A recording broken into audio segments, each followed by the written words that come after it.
정당 정치의 희망. 김영석 객원논설위원 연세대 명의교수. 민주국가는 정당 정치로 이루어진다.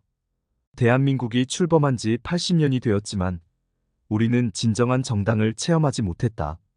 대통령이 바뀔 때마다 정당도 바뀌어 국민의 지지를 받는 정당이 없었다는 증거다. 그 이유는 정당이 국민과 나라를 위해 존재하지 않고 정권을 위해 존재했기 때문이다. 권력을 위한 정치는 결국 실패하게 되어 있다. 정당 정치는 법치국가로 진화해야 한다.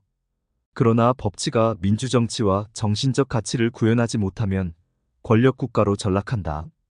현재 한국은 이런 단계에 머물러 있다. 정치 집단이 정직, 진실, 정의, 자유, 인간애와 같은 기본 가치를 소홀히 하면 정당이 될 수 없다.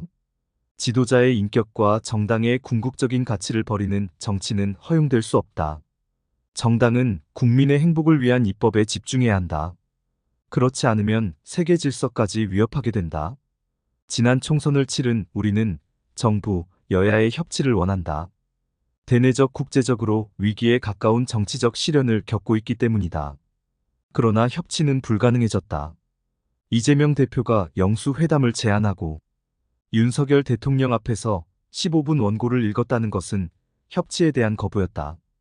그 후부터 지금까지 더불어민주당 강경파는 이재명을 위한 정권을 공언하고 나섰다.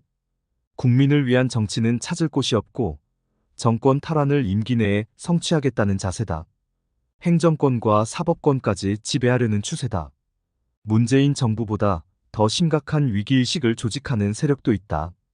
조국 당이 합세하는가 하면 대한민국은 원하지 않는 좌파까지도 배제하지 않는 실정이다.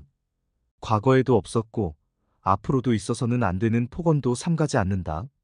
문재인 정부가 출범할 때 있었던 촛불 집회를 정권 탈환을 위한 촛불혁명으로 유도하자고 공언한다.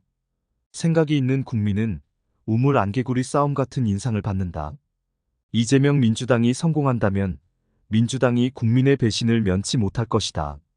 실패한다면 민주당은 정당으로 존속할 수 없게 된다. 진실과 정의를 위배하는 정당은 대한민국이 허락하지 않는다. 민주당은 애국적인 협치를 통해 정책과 희망이 있는 제안으로 이끌어갈 기회를 포기하고 무엇을 얻자는 뜻인지 이해할 수 없다. 선한 경쟁을 주도하며 세계 속의 한국과 민주 역사를 개발, 육성할 수 있는 개혁과 사명을 거부해서는 안 된다. 민주당의 장래와 국가의 희망을 저버리는 잘못을 범하지 말아야 한다.